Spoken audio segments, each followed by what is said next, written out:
Hey guys! Today I thought it would be a good idea to show you guys what I keep in my hamster first aid kit.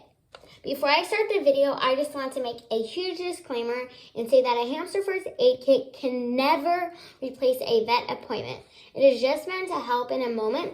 If an accident happens, you can start to help it immediately while you are working on getting an appointment to go see if you can't get into the vet right away. It can help in the meantime. Also, I just want to say another thing. Some of the stuff that I'm saying here, I don't currently have at the moment. They're just good to have in your first aid kit. Most of the stuff I just can't get a hold on because they're hard to find around me.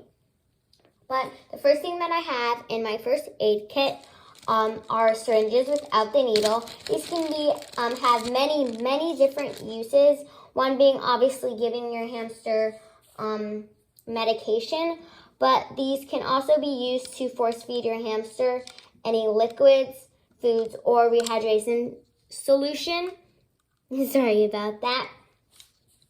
If they're dehydrated, you could quickly check by pinching the back of their skin lightly and pulling it up gently and letting go. If the skin immediately retracts back into your hamster's body, they're hydrated. And if the skin kind of stays at a peak and slowly goes down, your hamster is on the dehydrated side.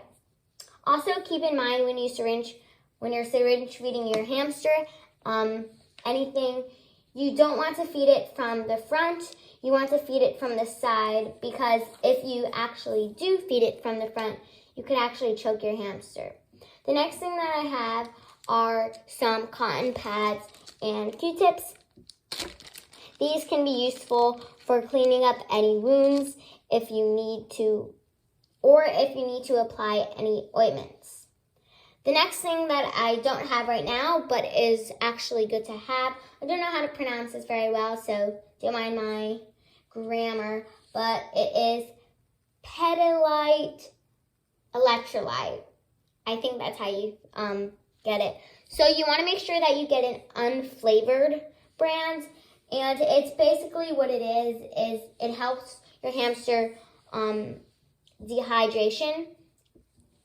It comes in like a pretty large container and it's pretty cheap, but basically it's good for rehydrating your hamster. And yeah, the next thing that I have that I actually don't have in my first aid kit is baby food. For this, you could use plain yogurt as well. This is good for hamsters who have lost any teeth and they're having difficulty eating, or an elder hamster who can't chew anymore because they're old. You basically just want to choose something on the healthier side. Try not picking like a really sugary flavor, and try getting the ones, like the words that you could actually pronounce and have minimal ingredients. The next thing that I used to have, but it went bad because I didn't put it in the freezer, make sure you put this in the freezer, is thyme. This is obviously fresh food, so you need to put it in the freezer.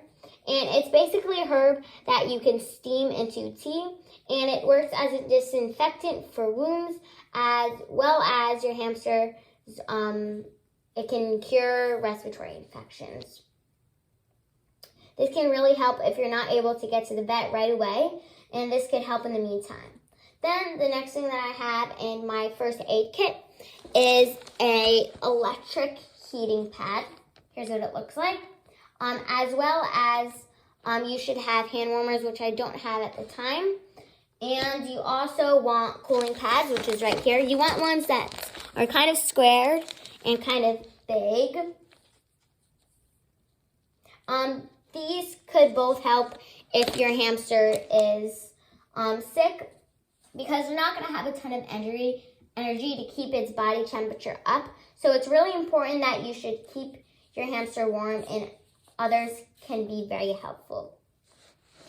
Because this is electric, if your power goes out and like you're having like a winter storm and you don't have any heat, you can't use these. So hand warmers are good because you could just crack them and they last a couple of hours. and they could be great if your power goes out.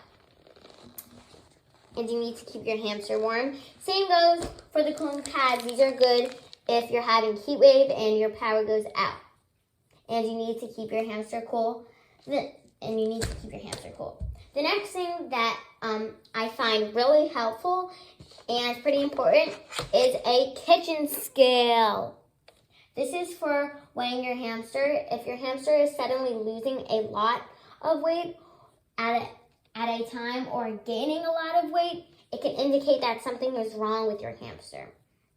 Now you should go see a vet. The next thing that I recommend having is critical care, which I don't have at the moment because it is hard for me to get a hold of. But basically what it does is it's good for an underweight hamster or just a sick hamster that needs some extra supplement. Another helpful thing to have in your kit, which I currently don't have because it is quite hard for me to get a hold of, but it's called Bend Back, and it's basically a probiotic that would give before you give antibiotics.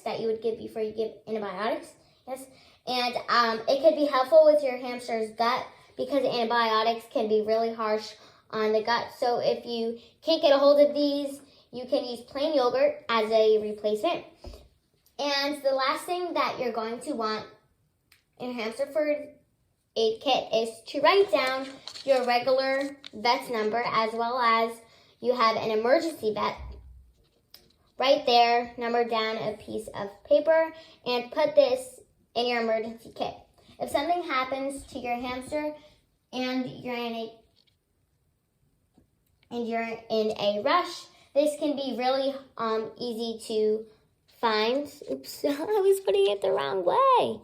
This could be really easy to get and use it. You could, of course, include little things that I didn't include in your first aid kit. For this is just what I put in mine, as well as not everything stays in one container because a lot of these things do need to stay in the freezer or fridge or other areas of the house. But yeah, hope you guys have enjoyed this. Thank you. Bye.